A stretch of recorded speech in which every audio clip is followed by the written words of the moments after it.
Hello everyone, good morning. Class 4th, subject math, exercise 10F, page number 91. सभी student अपनी book open करेंगे और इस क्वेश्चन को ध्यानपूर्वक समझेंगे। क्वेश्चन नंबर है जी आपका 7। ओके स्टूडेंट, 6 तक हमने कल करा दिए थे आपको। Mr. Reddy left 3/7 of his money for his wife, 2/7 for his son, and rest for his daughter, who got the greatest share. Mister Reddy ने अपने धन का 3/7 अपनी पत्नी के लिए और 2/7 अपने बेटे के लिए और जो बच गया वो अपनी बेटी के लिए बेटी में शेयर कर दिया, बांट दिया। Who got the greatest share, तो इनमें से सबसे बड़ा भाग किसे प्राप्त हुआ। ओके स्टूडेंट, तो ये क्वेश्चन इस प्रकार है, आप थोड़ा सा समझ लीजिए। मान लीजिए कोई व्यक्ति है, उसके पास 10 रुपीज है भाई। 10 में से उसने 5 अपनी पत्नी को दे दिए है जी, और मान लीजिए 4 दे दिए उसने, 4 रुपीज अपनी पत्नी को दे दिए उसने, और जी 3 और 3 उसने अपने बेटे को दे दिए, है ना। तो ये आपको ये निकालना कि और जो बचे हुए हैं उसने अपनी जो लड़की थी उसे दे दिए, है ना स्टूडेंट। अब आपको ये देखना है कि भाई किसे सबसे ज्यादा मिले। तो जो उसकी पत्नी थी उसे 4 रुपीज मिले, और जो उनके लड़के थे उन्हें 3 रुपीज मिले, और उसके पास 10 रुपीज है।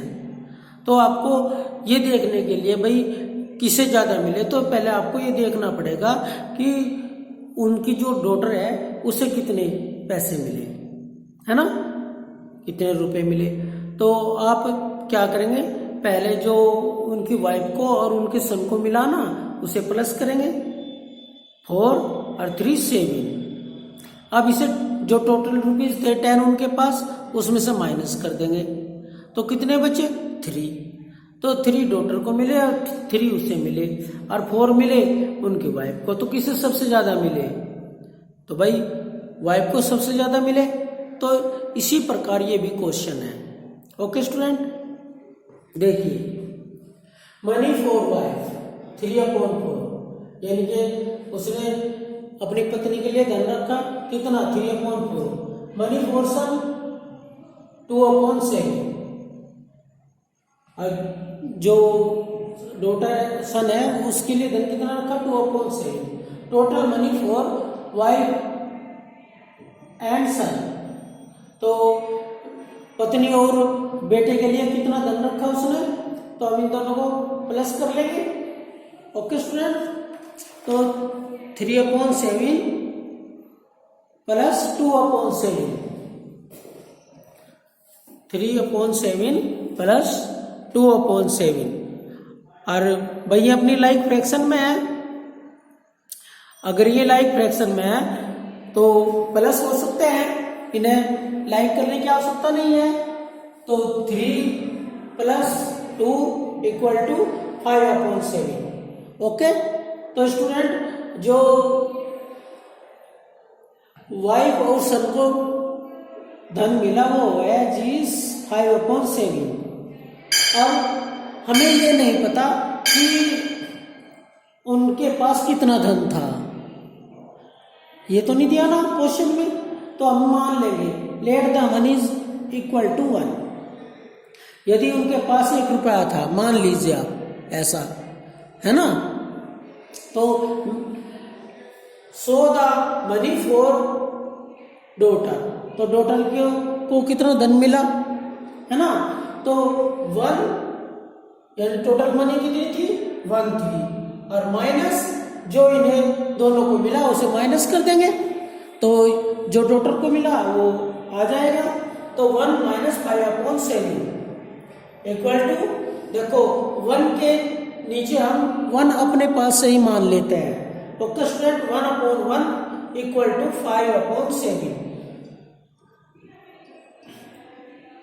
तो 5/7 में से हम इसे माइनस करेंगे। तो स्टूडेंट अगर आप देख रहे हैं तो 1/1 और 5/7 अनलाइक फ्रैक्शन है, तो ये माइनस नहीं हो सकते। माइनस करने के लिए पहले हम इन दोनों को इक्वल करना होगा, यहाँ भी 7 है तो यहाँ भी 7 होंगे। तो स्टूडेंट अगर हम 1/1 को 7 से मल्टीप्लाई कर देंगे इससे, तो यहाँ पे भी 7 आ जाएगा, और तो हम यहाँ पे इन्हें मल्टीप्लाई कर रहे हैं 7 से, तो क्या आ जाएगा 7 × 7 और 7 × 7।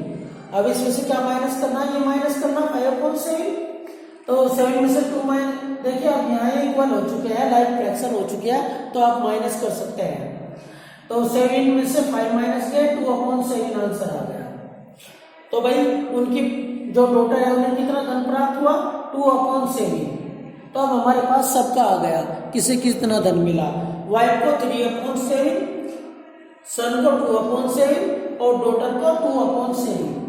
तो स्टूडेंट तीनों के ये सारे डेनोमिनेटर सेम है। अगर डेनोमिनेटर सेम है तो बड़ा कौन है, जो न्यूमरेटर बड़ा होता है वही डिजिट बड़ी होती है।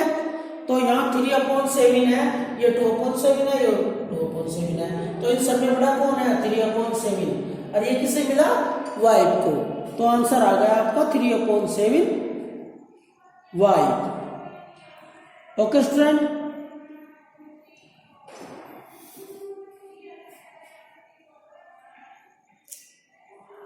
Three upon 7 y answer. तो अब नेक्स्ट क्वेश्चन देखते हैं। नेक्स्ट क्वेश्चन है आपका 8। अपनी बुक ओपन करके देखेंगे, पहले क्वेश्चन समझेंगे आप अच्छी प्रकार, उसके बाद में आप क्वेश्चन सोल्व करेंगे। ओके,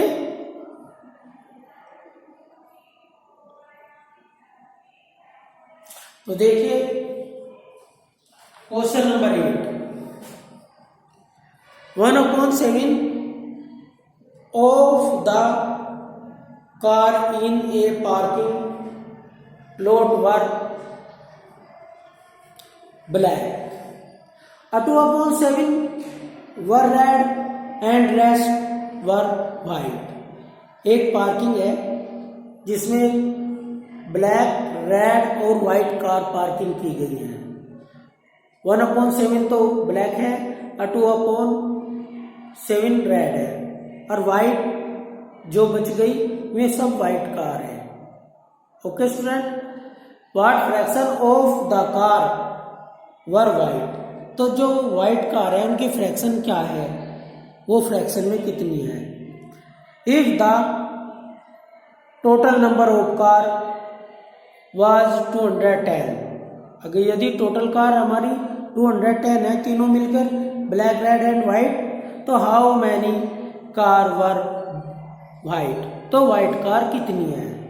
ओके स्टूडेंट, तो सबसे पहले क्या करेंगे आप, व्हाइट और रेड और ब्लैक को प्लस कर लेंगे तो आपको पता चल जाएगा, है ना। और फिर इसे माइनस कर देंगे, हमें देखिए अब हमें पता नहीं है यहाँ तक कि कितनी कार है। ओके स्टूडेंट,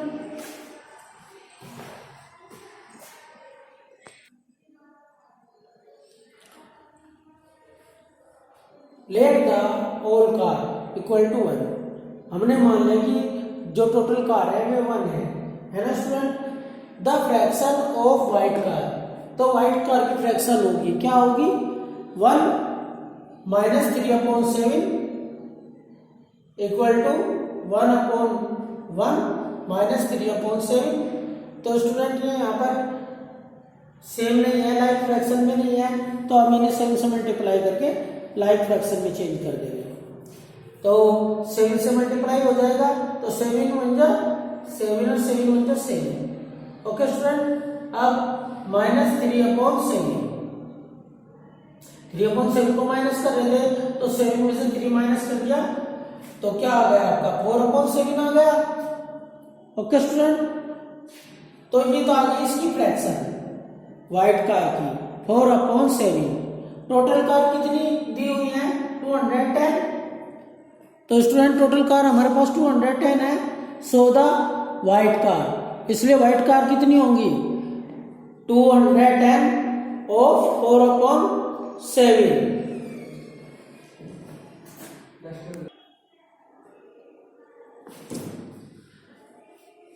तो भाई टोटल कार हमारे पास होगी 210, so the white car equal to 210 of 4/7। तो 210 मल्टीप्लाई 4/7, जो ऑफ होता है वो मल्टीप्लाई में चेंज हो जाता है। अब आप इसे 210 है, इसे आप ऐसे डिवाइड करके देख लीजिए, 210 को 7 से, 7 3 जा 21 है जी, ब्रेक डाउन 0, टेबल अप्लाई नहीं होता तो ऊपर एक 0 लगा देंगे। तो स्टूडेंट 210 को अगर हम 7 से डिवाइड करें तो 30 आपका आंसर आएगा, है ना। अब जो भी आंसर आता है उसकी मल्टीप्लाई जो ऊपर डिजिट होती है उसमें करते हैं, तो 30 मल्टीप्लाई 3 वो 4, 30 मल्टीप्लाई 4, जो भी न्यूमरेटर होता है उसी में ही होती है स्टूडेंट। तो जी 4 0 0, 4 3 जा 12, तो 120 का आंसर आ जाएगा। ओके स्टूडेंट, ये जो एक्सरसाइज थी आपकी 10F ये कंप्लीट हो गई है, और इसी के साथ आपका जो सिलेबस है SA1 का वो भी कंप्लीट हो गया है। ओके स्टूडेंट, अब एक्सरसाइज है आपकी 11A।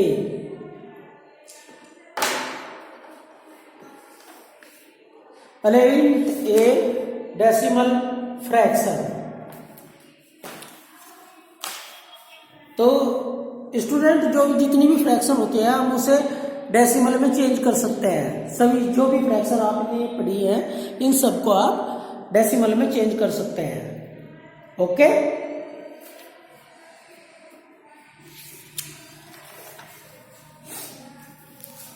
एक्सरसाइज 11A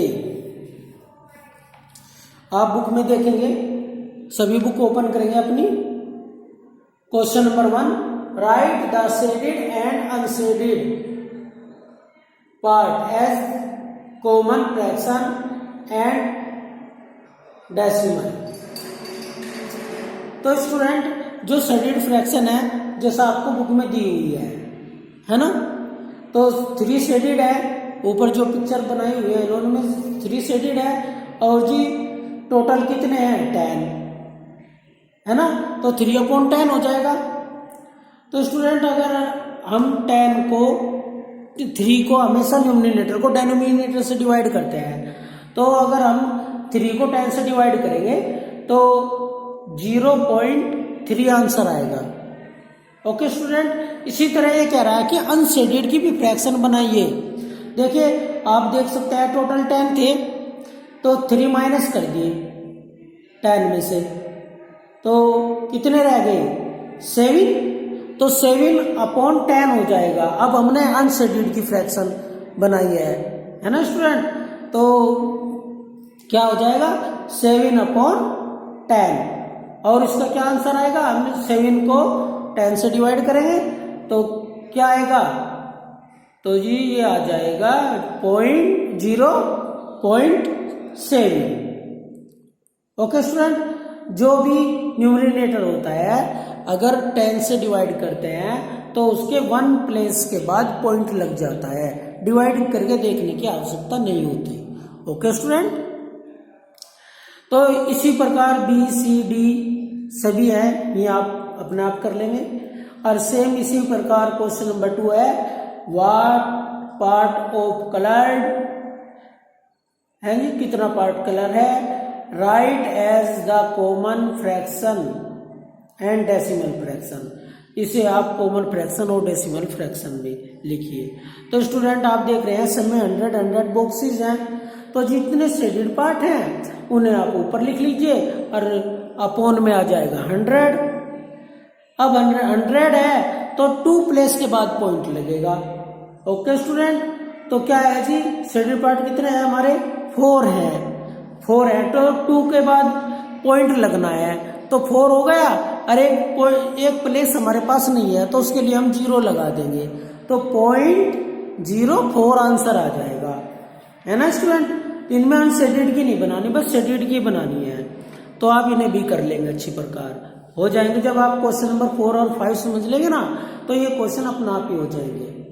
अब क्या है स्टूडेंट, इन्होंने पॉइंट में दिया है ना पॉइंट में। अब आपको इन्हें कलर करना है और फ्रैक्शन बतानी है क्या बनी। तो जिस प्रकार ये इसका उल्टा होता है, जस्ट अपोजिट होता है क्वेश्चन नंबर 1 और 2 का। देखिए अगर आप इसे फ्रैक्शन में चेंज करेंगे, जो पॉइंट होता है हमारा उसे तो हम 1 में बदल लेते हैं, और जो पॉइंट का आगे डिजिट दी होती है वे सब 0 बन जाती हैं। ओके स्टूडेंट, तो इसकी फ्रैक्शन क्या हो जाएगी 2/10। जितने प्लेस के बाद पॉइंट होता है उतने ही 0 लगती हैं 1 के आगे। ओके स्टूडेंट, इसमें 1 है पॉइंट से पहले, तो 1 प्लेस पे है तो 1/10, 5/10, 7/10 है, 4/100 और जी 9/100। इनमें दोनों में 2 प्लेस के बाद पॉइंट है, तो 2 जो प्लेस है जो ये 0 हो जाएगी उनकी।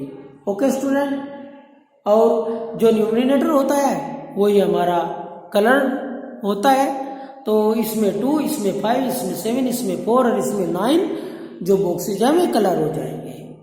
ओके स्टूडेंट, अब question number 4, right these as decimal.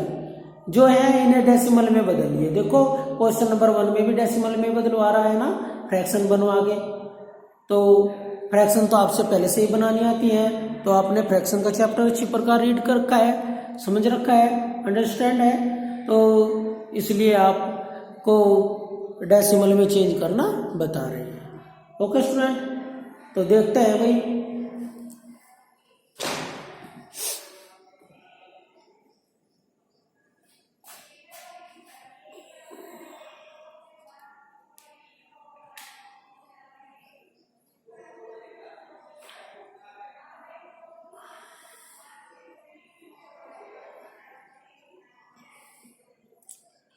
Exercise 11, question number 4, right these as decimal. Okay student, देखिए ये कह रहा कि इन्हें जो भी फ्रैक्शन दी गई है इन्हें डेसिमल में चेंज कर दीजिए। अगर आपने ध्यानपूर्वक समझ लिया तो आपको इन्हें डिवाइड करके देखने की आवश्यकता नहीं है, आप देखते सारे इनके आंसर बता सकते हैं 1 सेकंड में। ओके स्टूडेंट, आप देखेंगे और आंसर बता देंगे, ठीक है। देखिए 1 0 है, 2 0 है, 3 0 है। ओके स्टूडेंट, तो जितनी भी 0 होती है उतने ही प्लेस पे पॉइंट लगता है, उतने ही प्लेस के बाद पॉइंट लगता है। ओके स्टूडेंट, जैसे यहाँ पे सब जगह इक्वल का चिन्ह लगा लीजिए, लग रहा है यहाँ पे, तो जो भी डिजिट है उसे सेम के सेम लिख दीजिए।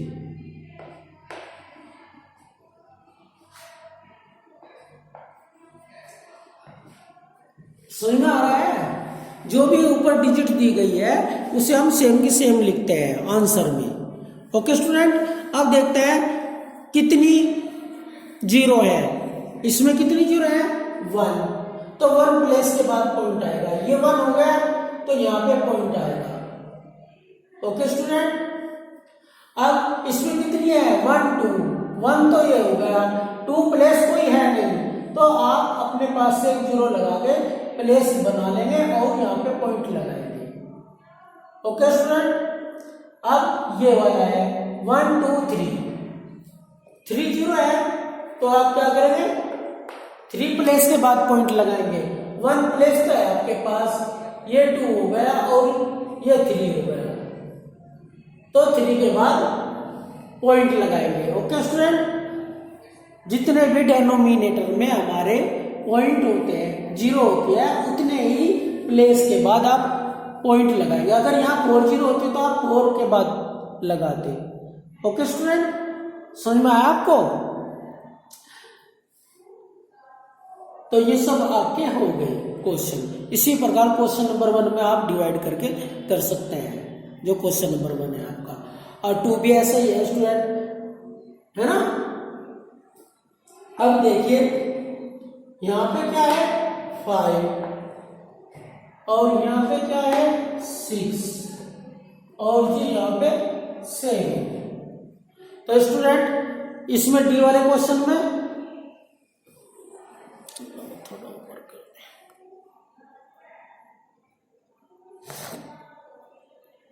जो डी वाला क्वेश्चन है जिसमें कितनी जीरो है 1 2, तो 2 प्लेस के बाद पॉइंट आएगा। 1 प्लेस है, 2 प्लेस नहीं है, तो अपने पास से एक जीरो लगाएंगे और पॉइंट लगा देंगे। पॉइंट चमकने चाहिए, पॉइंट के बीच में गैप नहीं होना चाहिए। तो इसमें स्टूडेंट 1 है तो 1 प्लेस तो ये ही है, तो 1 के बाद अपने आप लग जाएगी। अब यहाँ 3 है 1 2 3, तो 1 2 3, तो स्टूडेंट यहाँ पे लग जाएगी। ठीक है ना। वैसे तो ये डिवाइड के क्वेश्चन है, चाहे तो आप इन्हें ऐसे डिवाइड करके भी देख सकते हैं। लगा दी जीरो, चल ये कम है 10 से, लगा दी जीरो, लगा दिया पॉइंट, उतार ली जीरो। 10 6 60, तो ऐसे हो जाएंगे स्टूडेंट ये। लेकिन आपने अब तक पॉइंट वाले क्वेश्चन नहीं सीखे हैं, तो इसलिए ये आपके लिए बहुत आसान तरीका रहेगा। ठीक है जी। अब question number 5, right this as common fraction and in word. देखिए जो आपको ये डिजिट दी गई है, इन्हें आपको पहले तो फ्रैक्शन में चेंज करना है। ओके स्टूडेंट, और उसके बाद में इन्हें आपको वर्ड में लिखना है, यानी कि शब्दों में लिखना है। ठीक है, तो कैसे करेंगे देखते हैं जी।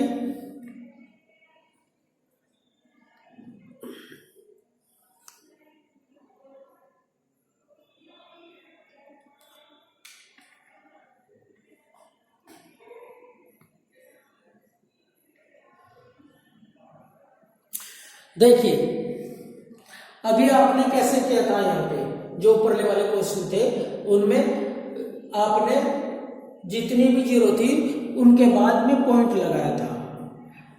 ओके स्टूडेंट, तो अब ये बिल्कुल सेम अपोजिट हो जाएगा इसके, तो आप किससे फ्रैक्शन में बदलेंगे।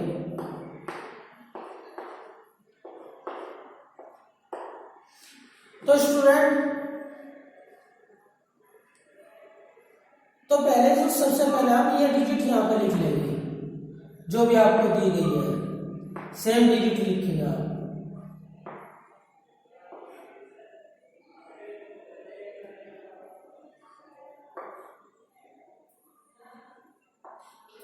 अब इन्हें फ्रैक्शन में बदलने के लिए हमें देखना है कि भाई इनके डिनोमिनेटर कितने थे।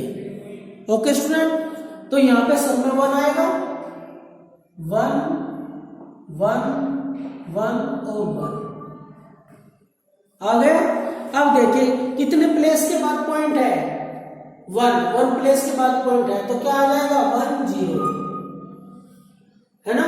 कितने प्लेस के बाद पॉइंट है 1 2 प्लेस के बाद पॉइंट है तो 2 0। ऐसा ही तो क्या था ना भाई, जितनी जीरो थी उतने प्लेस के बाद पॉइंट लगाया था, तो जितने प्लेस के बाद पॉइंट है उतने ही अब जीरो लग जाएंगे। अब 1 2 3, तो जी 3 है तो 3 जीरो आ जाएंगे, 1 है तो 1 आ जाएगा, और 1 है इसलिए 1 आ जाएगा। ओके स्टूडेंट, तो जितने भी प्लेस के बाद पॉइंट है या पॉइंट से पहले जितने भी प्लेस है उतनी ही जीरो आपको 1 के पास लिखनी है। ओके, अब इतना तो कंप्लीट हो गया भाई, आधा क्वेश्चन आपका कंप्लीट हो गया, आपने कॉमन फ्रैक्शन लिख ली है ना। अब क्या करेंगे, इन फ्रैक्शन को जो आपको वर्ड दिए गए हैं इन्हें आपको वर्ड्स में लिखना है, जो आपको डिजिट दी गई है इन्हें आप वर्ड्स में लिखेंगे। ओके स्टूडेंट, देखिए ये पॉइंट है, पॉइंट से पहले जो जीरो होती है इसका कोई मान नहीं होता, कोई वैल्यू नहीं होती इसकी, तो इसे हम लिखें या ना लिखें तो कोई फर्क नहीं पड़ता। ओके स्टूडेंट, तो ये शुरू में जीरो है तो आप जीरो लिख सकते हैं या आप इसे छोड़ सकते हैं। आप लिख सकते हैं 0.4। एक मिनट भाई, अगर कोई भी डिजिट है अगर वो दशमलव में है तो उसे पढ़ने का एक अलग तरीका होता है। एक अगर पॉइंट के बाद की जो अगर डिजिट पढ़ते हैं आप उसे आप 4, 6, 7 ऐसे पढ़ते हैं। देखिए हम आपको बता रहे हैं, जैसे मान लीजिए ये डिजिट लिखी हुई है, ये डिजिट लिखी हुई है ना, तो आप इसे कैसे पढ़ेंगे, कैसे रीड करेंगे इसे, तो आप पॉइंट से पहले वाली जो डिजिट है उसे अलग मेथड से रीड करेंगे और जो पॉइंट के बाद है उसे अलग मेथड से रीड करेंगे। अब ये क्या है 251 है ना, तो इसे तो हमने 251 पढ़ लिया, फिर पॉइंट है, फिर आगे क्या लिख रहा 721, तो हम इसे 721 नहीं पढ़ेंगे। ओके स्टूडेंट, ये गलत हो जाएगा, फिर हम इसे पढ़ेंगे। देखो इसे पढ़ने का मेथड ये रहेगा 251.721, इन्हें हम अलग अलग पढ़ेंगे स्टूडेंट। कैसे पढ़ेंगे, अलग अलग 721 पढ़ेंगे, पॉइंट के बाद अगर कोई डिजिट है उसे आप अलग अलग ही पढ़ेंगे इसे। ओके,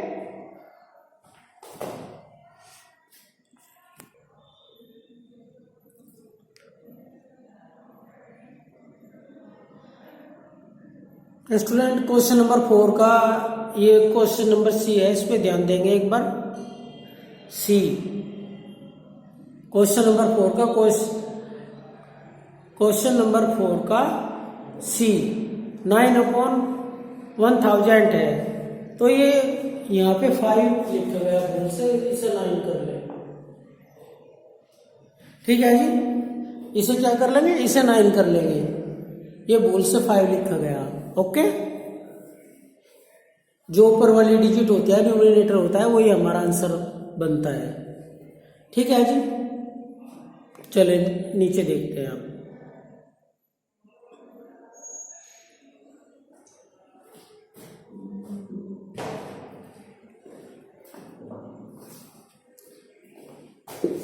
तो आपको इसे इस डिजिट को ही वर्ड में लिखना है, तो इसे हम जीरो की कोई वैल्यू नहीं है होती इसलिए हम जीरो नहीं लिखेंगे स्टूडेंट, तो हम लिखेंगे यहाँ पे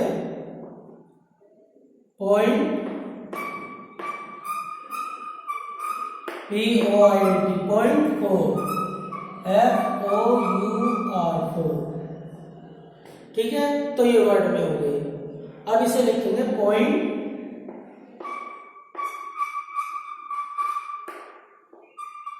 .0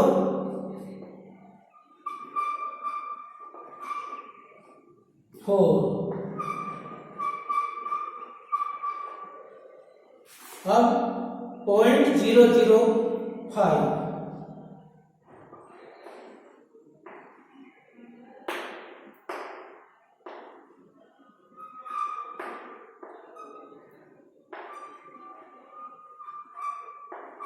0.05।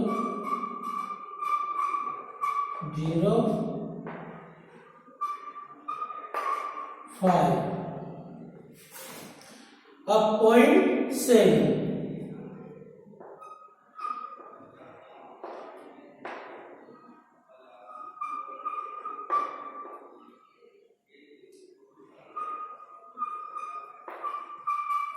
0.7।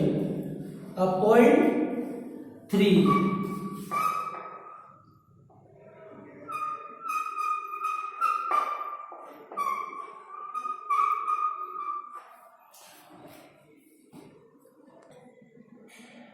तो स्टूडेंट आप ये समझ गए होंगे क्वेश्चन, है ना। तो जो भी क्वेश्चन आपके बच गए हैं उन्हें आप अपनी पहले रफ कॉपी पे करेंगे और बाद में उन्हें अपनी फेयर कॉपी में कर लेंगे। ओके स्टूडेंट, अगर फिर भी कोई क्वेश्चन ऐसा लगता है आपको कि भाई ये क्वेश्चन डिफिकल्ट है या आपको समझ में नहीं आ रहा है, तो आप उस क्वेश्चन को कॉल या मैसेज के द्वारा दोबारा पूछ सकते हैं। Okay student, thank you.